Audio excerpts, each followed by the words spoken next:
속에 주님은 없었다라는 제목으로 말씀을 잠깐 나누도록 하겠습니다. 우리 옆에 있는 분들이랑 한 번씩 이렇게 인사하면 너무 좋을 것 같습니다. 함께함이 기적입니다. 네, 한 번 더 이렇게 인사할까요? 예배함이 기적입니다. 여러분 그렇게 동의하시나요? 그렇죠. 함께함이 기적인 요즘이 되어버렸습니다. 예배할 수 있다는 것이 기적인 요즘이 되어버린 것 같습니다. 그만큼 예배가 소중하면서도 마음 한켠이 참 마음이 착잡한 요즘인 우리가 살아가고 있는데요. 오늘은 기적에 대한 이야기들을 잠깐 나눠보려고 합니다. 이 자리에 계신 우리 성도님들 대부분이 중직자 분들이시죠. 그래서 우리 중직자 분들을 찾아가 신방하다 보면 정말 많은 체험을 지금까지 겪어오셨던 것 같아요. 그래서 대부분 다 체험 신앙을 가지고 계셔서 그 간증을 듣고 있으면 신방이 끝나지를 않죠. 네, 정말 하루 종일 이야기해도 정말 넘칠 만큼 많은 것들을 경험하신 우리 성도님들 앞에 제가 무슨 기적을 겪어보았다라고 말하는 게 참 우스운 일인데, 저는 살다 보니까 기적을 겪어봤는데 좀 좋은 쪽으로 겪어봤다기보다는 불행 중 다행으로 좀 겪어봤던 것 같아요. 제가 교통사고를 몇 번 났었는데 그때마다 참 기적같이 살아났었던 것 같습니다. 제가 버스를 타고 가는데 맨 앞자리에 타고 가고 있었는데 제네시스 차량이 이렇게 세게 정면을 들이받으면서 제가 맨 앞자리에서 완전히 그냥 혼자 붕 떠서 날아갔었던 때가 있었어요. 누가 봐도 그냥 붕 떠 날아가서 튕겨 나가서 죽어야 되는 건데, 다행히 이 손잡이에 제가 부딪혔어요. 머리를 부딪혔는데 제 머리가 굉장히 단단했나 봅니다. 그래서 뭐 골절도 없고 아무것도 없고 딱 3주 정도 제가 입원했다가 나왔었던 때가 있었어요. 뉴스에도 나오고 그랬었거든요. 네, 그랬던 때가 있었고, 또 한 번은 제가 조금 이제 방황하며 살았었을 때 잠깐 스쿠터를 탔었던 때가 있었어요. 뭐 이렇게 바이크 이런 거 안 탔고요. 저는 소심해서 스쿠터 타고 그랬었는데, 스쿠터 타고 가다가 옆에 있는 차가 이렇게 오면서 제가 튕겨 나갔어요. 근데 끝차선이요, 제 1차선이었기 때문에 반대편에 오는 차가 있었으면 제가 바로 튕겨 나가서 이제 죽었을 텐데, 다행히 반대편에 오는 차가 없어서 살았던 때도 있고 그랬었던 때가 있었습니다. 그때마다 이런 생각이 들었어요. 아직 내가 할 일이 있어서 살아있나 보다. 아직 내가 그래도 하나님이 나를 살려두신 이유가 있나 보다. 이렇게 뼈저리게 생각하게 돼요. 참 재밌는 게, 사고가 나고 나면은 그 트라우마가 있죠. 저는 한동안 이 버스를 그 다음에 탈 때마다 이 트라우마가 있었는데, 어떤 트라우마가 있었냐면, 버스가 급정거할 때마다 그 끼익 하는 그 소리가 나면 온몸에 그 소름이 돋았어요. 그러면서 어깨에 담이 막 걸리고 막 한동안 그랬었거든요. 근데 정말 신기한 건 시간이 지나니까 트라우마도 없어지더라고요. 그러니까 이게 트라우마만 없어지면 되는데, 그때 내가 겪었던 기적도 같이 제 머릿속에서 다 증발해 버리더라고요. 네. 그때 제가 무슨 일이 있었지? 그때 뭘 느꼈지? 무슨 생각을 했지? 이게 다 같이 증발해 버리더라고요.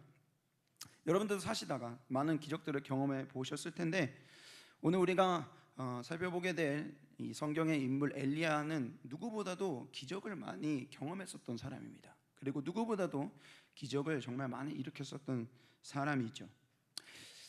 이 엘리야가 활동했었던 때는 이스라엘이 우상 숭배로 정말 심각한 때였었습니다. 많은 우상 숭배가 일어나던 때였는데, 한 나라의 왕이, 그것도 하나님이 선택한 나라의 왕이 대놓고 우상 숭배를 하던 시절이었습니다. 그럴 수밖에 없었던 것은 이 아합 왕이 자신의 아내인 왕비라고 하겠죠. 이제 아내인 이세벨을 잘못 맞아들였기 때문입니다. 네. 이 이세벨은 이방 나라 사람이고 이방 나라 사람일 뿐만이 아니라 그 이방 나라에서 믿는 이 바알 신의 제사장 딸이었어요. 네. 그러니까 만나면 안 될 사람을 이 아합이 만나서 자기의 아내로 들여오니 그냥 우상도 같이 들여오는 꼴이 됐겠죠. 누구보다도 열심히 바알을 숭배하는 이세벨이 자기의 와이프인데 어떻게 그 영향을 받지 않을 수 있었겠습니까? 나중에는 아합이 아예 대놓고 우상 숭배를 하는 상황이 됩니다. 그냥 단순히 우상 숭배만 했던 것이 아니죠. 그 당시에 하나님의 말씀을 전하는 선지자들을 학살합니다. 학살하고 그리고 하나님을 위해 살아가는 사람들을 핍박합니다. 그래서 하나님의 사람들이 숨는 그런 상황에까지 처하게 되죠. 겨우 목숨만 보존하는 때였습니다. 그래서 엘리야는 이때 누구보다도 영적 전쟁을 벌일 필요가 있었었죠. 아합 왕이 숭배하는 이 바알의 숭배자들과 영적 대결을 펼치게 됩니다. 엘리야는 이 영적 대결을 통해서 하나님만이 이 이스라엘의 참 여호와 하나님이다라는 것을 증명하려고 했습니다. 왜냐하면 나라의 상황이 너무 심각했거든요. 아합 왕이 엘리야를 만나서 했었던 말 한마디만 봐도 얼마나 심각한 상황인지 우리가 알 수 있습니다. 우리 열왕기상 18장 14절 말씀을 17절 말씀을 같이 한 목소리로 읽어보도록 하겠습니다. 한 목소리 읽겠습니다. 엘리야를 볼 때에 아합이 그에게 이르되 이스라엘을 괴롭히는 자여 너냐. 아합 왕이 엘리야를 만나서 처음 하는 말이 이런 말이에요. 네가 이스라엘 그렇게 괴롭히냐? 이렇게 얘기를 해요. 진짜 웃기지 않나요? 지금 괴롭히는 게 누군데? 누가 우상 숭배하고 있는데? 누가 나라를 쑥대밭으로 만들고 있는데? 하나님의 사랑으로 세워진 나라를 누가 망치고 있는데? 하나님과 사랑을 나누기 위해서 맺었었던 약속을 어긴 게 누구인데? 그 사랑을 등진 게 누구인데? 아합 왕이 자신이 괴롭히고 있으면서 자신을 괴롭히고 있다고 생각하지 않고 오히려 하나님의 사람인 이 나라를 바로 세우려고 하는 엘리야가 네가 나라를 괴롭히고 있다라고 말하는 거예요. 아예 영적인 분별을 완전히 잃어버린 심각한 사태. 하나님이 하나님으로 여겨지지 않던 시대에 엘리야가 영적 대결을 펼칠 수밖에 없었다라는 것입니다. 여러분이 잘 아시다시피 이 영적 전쟁, 엘리야와 우상 숭배자와의 대결에서 승리는 누구에게 돌아갑니까? 아시다시피 엘리야에게 돌아가게 되죠. 당연한 일입니다, 사실. 왜냐하면 많은 것을 봐서도 알 수 있지만 엘리야의 그 태도로 보아도 알 수 있어요. 엘리야가 정말 하나님의 영광만을 위해서 자신의 목숨을 내놓은 사람이었거든요. 그래서 숨으라고 하나님이 말씀하시면 숨었고 다시 나타나라고 하면 나타났어요. 가라고 하면 갔고 멈추라고 하면 멈췄어요. 하나님이 하시는 말씀에만 순종하며 나아가면 아무도 못 이겨요. 아무도 못 이기죠. 여러분, 엘리야가 불을 내려달라고 했었던 그 기도 안에서도 많은 것들이 느껴져요. 엘리야의 기도는요, 우상 숭배자들의 기도랑 참 달랐죠. 자신의 몸을 창과 칼로 자해하면서 광기에 사로잡혀 있었던 그 우상 숭배자들의 기도와는 너무나 달랐습니다. 엘리야의 기도는 진실했지만 확신에 가득 차 있었습니다. 우리 그 엘리야의 기도를 같이 한번 읽어보도록 하겠습니다. 18장 37절 말씀 한 목소리로 읽어보겠습니다. 시작. 여호와여 내게 응답하소서. 내게 응답하소서. 이 백성에게 주 여호와는 알게 하옵소서. 아멘. 오로지 하나님을 향한 마음만 담겨져 있죠. 하나님이 하나님이라는 것을 이 백성이 다시 알게 해주십시오. 그러자 그 기도 끝에 여러분 아시다시피 하늘로부터 불이 내려와 그 제단을 강력하게 태우죠. 그 불이 얼마나 강했으면 그 제단에 흥건할 뿐만이 아니라 그 주변에 도랑을 파서 물이 다 고여있는 그 제단이 성경에서 마치 혀가 핥는 것처럼 같았다. 완전히 물이 다 증발해 버립니다. 이 놀라운 기적을 보게 된 백성들은 엎드려 하나님을 인정하게 되고 엘리야는 우상숭배 제사장들을 다 붙잡아서 강가에서 다 죽여버립니다.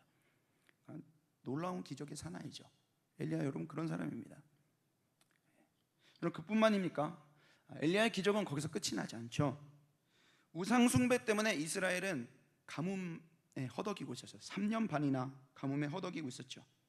비가 내리지 않아 정말 힘든 시간을 보내고 있을 때 아합 왕이 비가 내리게 하려고, 비가 내리지 않는다면 어떻게든 농사를 져버리려고 별의별 수를 다 쓴단 말이에요. 그런데 역부족이죠. 자신이 믿는 바알도 아무것도 할 수 없고, 그리고 자신이 지혜를 쥐어짜내도 이 가뭄을 해결할 수 없는 왕 앞에서 엘리야가 기도합니다.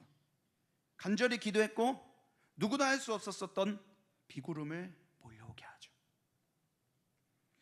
여러분, 바알이라는 이 우상은 폭풍의 신입니다. 구름의 신. 그러니까 이 바알을 섬기면 비를 많이 얻을 수 있고 강수량이 풍부하고, 그러면 우리는 당연히 풍요로워하죠. 이스라엘 사람들에게 비가 내리지 않으면 농사를 지을 수 없는 이스라엘 사람들에게 너무 달콤한 우상인 거예요. 너무 달콤한 우상이죠. 3년 동안 그 바알을 죽어라고 섬겼는데 비 한 방울 오지 않던 이스라엘에 하나님을 섬기는 하나님만의 여호와 참 하나님이라고 말하는 엘리야가 기도했더니 바알이 하지 못한, 폭풍의 신이 하지 못한, 구름의 신이 하지 못한 그 일을 하나님이 하시는 거예요. 비를 내리시는 거예요. 여러분, 이 정도 했으면 대단하지 않습니까? 대단하죠. 약간 지금 주일학교 돼서 다시 엘리야 이야기 듣는 느낌이실 텐데, 이 정도면 대단하지 않습니까? 기적을 만드는 사나이 엘리야. 이 정도 기적을 봤으면 아합 왕이 잘못을 인정하고 회개해야 마땅하지 않나요? 근데 여러분, 사람은요 잘 안 바뀌어요. 사람 잘 안 바뀝니다. 은혜가 아니면 사람은 바뀌지 않습니다. 은혜가 아니면 사람은 바뀌지 않습니다. 사람이 얼마나 고집이 센데요. 사람을 고쳐쓸 수가 없습니다. 은혜로 쓰는 거죠. 여러분, 제가 맨 처음에 이야기했잖아요. 저도 기적 많이 겪어봤지만 다 잊어요. 그게 무슨 감흥이 있었지? 기적 다 있습니다. 기적으로는 사람을 바꿀 수 없습니다. 은혜로만 사람을 바꿀 수 있어요. 그런데 여러분, 아합 왕의 아내 이 이세벨은 은혜를 걷어찼죠. 은혜를 거절했죠. 은혜를 모르죠. 은혜를 모르는 교만한 이 이세벨은 그 놀라운 기적들을 보고도 오히려 내가 아끼는 이 850명의 선지자들을 네가 죽였다. 엘리야, 네가 죽였다. 내가 내일까지 내가 너를 죽이지 않으면 내가 믿는 신에게 벌을 받아도 싸다. 대단한 여자죠. 얼마나 맥이 빠질까요? 엘리야 입장에서. 내가 이렇게까지 했는데, 정말 목숨 걸고 최선을 다했는데, 엄청난 기적 일으켰는데, 이렇게 한 사람이 있어? 아무도 없어. 이런 기적 일으킨 사람이 있어? 아무도 없어. 이런 업적 남긴 사람이 있어? 아무도 없어. 그런데 맥이 빠져요. 내가 사람 하나를 못 바꾸는구나. 내가 정말 사람 하나를 못 바꾸는구나. 자신을 죽이려고 하는 이세벨을 피해서 엘리야가 광야로 도망을 가 숨어 있어요. 숨어 있는 자신의 그 처량한 꼴을 보고 나서야 막 멘탈이 무너지는 거예요. 이렇게 이야기합니다. 우리 열왕기상 19장 4절 말씀 한 목소리로 읽어보도록 하겠습니다. 한 목소리 읽겠습니다. 자기 자신은 광야로 들어가 하룻길쯤 가서 한 로뎀나무 아래에 앉아서 자기가 죽기를 원하여 이르되, 여호와여, 넉넉하오니 지금 내 생명을 거두시옵소서. 나는 내 조상들보다 낫지 못하니이다 하고, 하나님, 하나님, 저 좀 특별한 줄 알았습니다.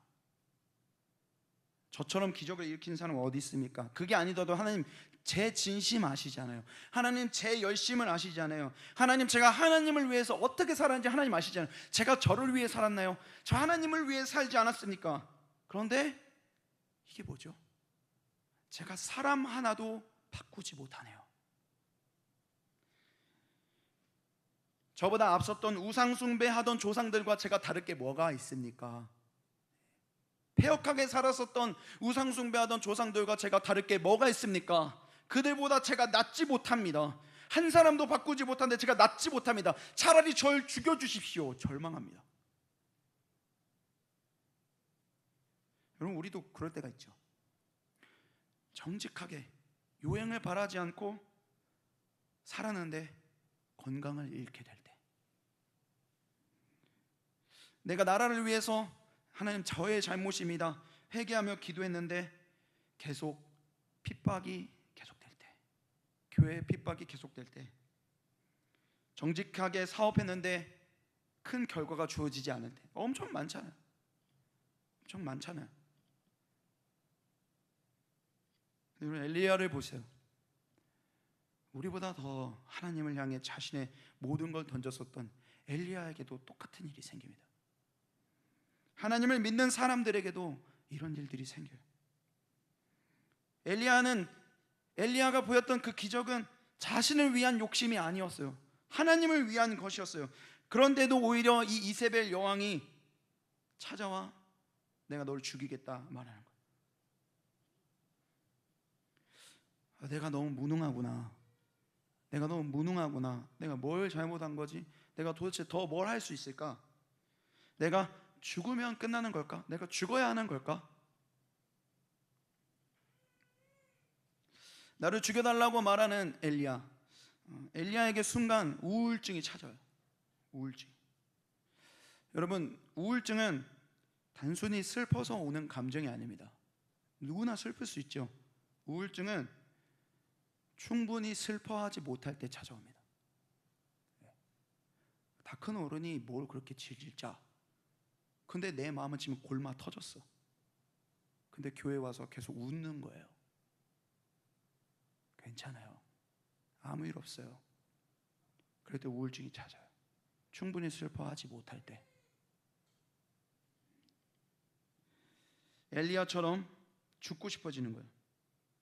여러분, 우리의 하나님은 우리의 슬픔을 충분히 기다리시는 분이십니다. 충분히 기다리시는 분이세요. 하나님이 우리를 동정한다고 많이 이야기하죠. 이 동정이라는 단어에는 두 가지 의미를 가지고 있습니다.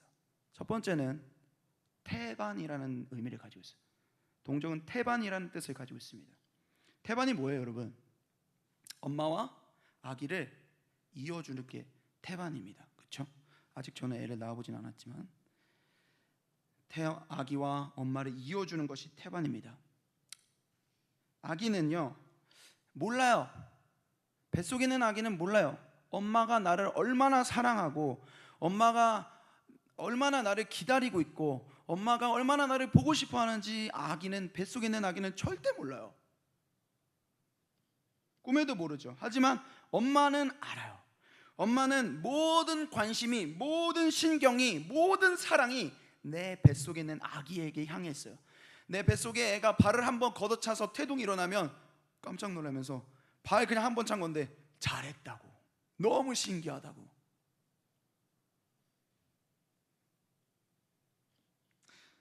여러분, 지난주에 우리 김성철 목사님, 박요한 목사님 이야기를 했는데 박요한 목사님이 좀 짧아 보여요. 제가 봐도. 그런데 어젠가 그저께 그런 얘기를 했어요. 요즘 나이미가 아빠 이렇게 얘기를 한대요. 그래서 제가 궁금했어요. 저는 아직 없으니까 아이가 궁금했어요. 내 딸이 아빠라고 말하면 어떤 기분이 들어요? 내가 물어봤거든요. 그랬더니 막 이렇게 막 생각을 막 얼굴은 막 완전 엄청 웃으면서 이거 말로 표현할 수가 없대요. 말로 표현할 수가 없다고 하더라고요.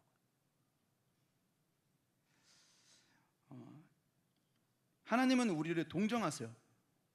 마치 아기와 엄마가 태반으로 하나로 연결되어 있는 것처럼 하나님은 이 세상 사람들이 절대 공감할 수 없는 그 슬픔, 깊은 아픔을 다 아시고 충분히 기다리세요. 이 동정이라는 뜻은 두 번째로 애도라는 의미를 가지고 있어요. 애도가 어떤 뜻이냐면 충분히 기다린다는 거예요. 애도는 충분히 기다린다는 거예요. 당신의 슬픔을 내가 기다리겠습니다. 하나님은 우리를 기다리세요. 자포자기한 엘리야를 하나님은 기다리세요. 다독이세요. 그리고 아무것도 못 먹은 엘리야에게 먹을 것을 주세요. 먹고 힘을 내라.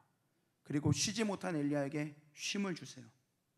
충분히 쉬게 하세요. 그리고 이제 정신을 차리죠. 정신을 차릴 때쯤 하나님은 엘리야를 세우세요. 그리고 여러 가지 기적을 보여주십니다. 그러니까 차근차근 하세요. 하나님은 엘리야를 차근차근 일으켜 세우신 다음에 그리고 하나님이 하시는 것들을 볼 수 있을 때 기적을 보여주세요. 우리 말씀을 보도록 하겠습니다.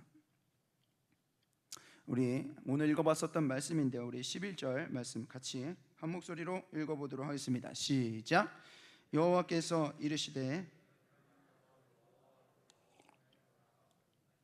여호와께서 지나가시는데 여호와 앞에 크고 강한 바람이 산을 가르고 바위를 부수나 바람 가운데에 여호와께서 계시지 아니하며. 한 번 더 넘겨주세요.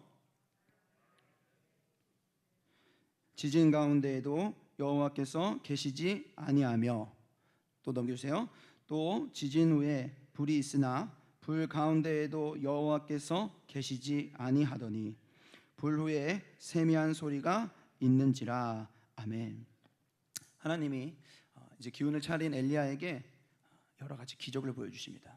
첫 번째 기적은 무엇이었습니까? 강한 바람이었죠. 강한 바람이 얼마나 강했는지 산이 쪼개지고 바위를 부숩니다. 기적은 여기서 끝나지 않죠. 두 번째 기적이 일어납니다. 어떤 기적이 일어나죠? 지진이 일어납니다. 그리고 그 기적은 한 번 더 일어납니다. 세 번째로는 불이 일어나죠. 엘리야는요, 이 놀라운 세 가지의 기적을 목격하고 나서, 경험하고 나서 뭔가 깨닫게 돼요. 뭘 깨닫느냐? 그 기적 속에 누가 계시지 않는다고 써 있습니까? 누가 계시지 않는다고 하죠? 여호와 하나님이 그 세 번의 기적 속에 계시지 않는다는 것을 알게 돼요. 이 기적 속에 하나님이 계시는 게 아니구나. 기적이 사람을 바꾸는 것이 아니구나. 그 기적에 하나님이 계시지 않는구나. 그제서야 엘리야는 자신의 겉옷으로 눈을 가려요. 자신이 보려 하였다라는 것, 기적으로 뭔가를 만들어내려 하였다라는 것. 기적이 일어나고 나면 당연히 하나님이 원하시는 결과들이 당연히 따라오게 될 거라고 했었던 자신의 생각들, 자신의 안목들, 눈을 가려요. 그제서야 엘리야에게 하나님의 음성이 세미하게 들립니다. 그리고 하나님이 이렇게 말씀하시죠. 엘리야야, 내가 어찌하여 여기 있느냐? 엘리야야, 어찌하여 네가 여기 있느냐? 하나님이 세미하게 말씀하세요. 엘리야야, 여기 왜 왔니? 여기서 뭐 하니? 너 지금까지 뭐 했니? 뭐 때문에 여기까지 왔니? 뭐 때문에 나를 위해 이렇게 살았니? 엘리야가 깨달았을 거예요. 기적이 일어나면 사람도 바뀌는 줄 알았어. 기적이 일어나는 곳에 당연히 하나님의 나라와 하나님의 역사도 일어나지는 것인 줄 알았어. 그런데 기적 속에 아무리 큰 기적이 일어나도 하나님이 계시지 않으면 그건 아무것도 아니구나. 그건 아무것도 아니구나. 내가 왜 여기 광야에까지 왔을까? 내가 왜 여기에 왔을까? 수많은 기적을 체험하고도 내가 왜 이 40주 40야를 걸어 여기까지 왔을까? 누구를 만나려고? 내가 잃어버렸던, 내가 놓쳤던 하나님의 음성, 하나님을 만나려고, 기적보다 중요한 하나님을 만나려고 왔다는 걸 깨닫게 되는 거예요. 그때 하나님이 수많은 여러 가지 이야기들을 하시지만 마지막에 엘리야에게 이렇게 이야기하십니다. 우리 말씀 열왕기상 19장 18절 말씀 한 목소리로 읽어보도록 하겠습니다. 시작. 그러나 내가 이스라엘 가운데 7,000명을 남기리니 다 바알에게 무릎을 꿇지 아니하고 다 바알에게 입맞추지 아니한 자니라. 아멘. 엘리야가 이 말씀이, 하나님의 이 세미한 음성이 그 어떤 것보다, 그 어떤 기적보다 큰 위로가 되었을 겁니다.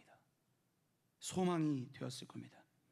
엘리야야, 네가 나만을 위해서 흘렸던 땀과 눈물을 내가 안다. 네가 나만을 위해서 엎드려서 일으켰던 그 기적들을 내가 안다. 하나님, 내가 한 사람도 바꾸지 못했습니다. 차라리 나를 죽여주십시오라고 말할 때 내가 안다.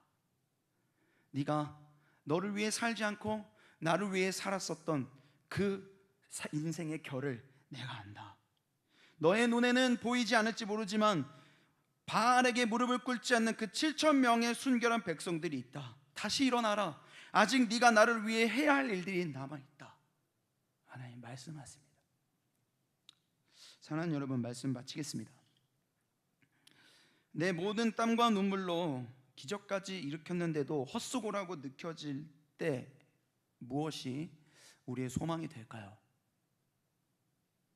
세미하지만 또렷하게 들리는 주님의 음성, 주님의 위로가 우리의 소망이죠. 내 인생 동안 하나님을 위해 정직하고 청렴하게 흘렸던 땀과 눈물을